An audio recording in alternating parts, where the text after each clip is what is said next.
இன்றைக்கி பால் பேணி பண்ணலாம். அதுக்கு பால் பேணி 2 எடுத்திருக்கேன். இது இடியாப்பம் போல் சூப்பராக இருக்கும். இதுக்கு தேவையான அளவு சர்க்கரை போட்டுக்கலாம்.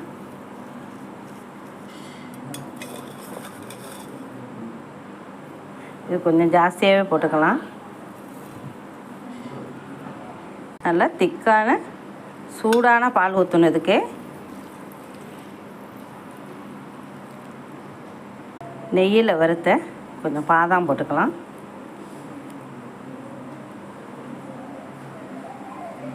பிஸ்தா பருப்பும் வறுத்து வச்சுருக்கேன், அதையும் சேர்த்துக்கலாம். குங்குமப்பூ இருந்தாலும் போட்டுக்கலாம்.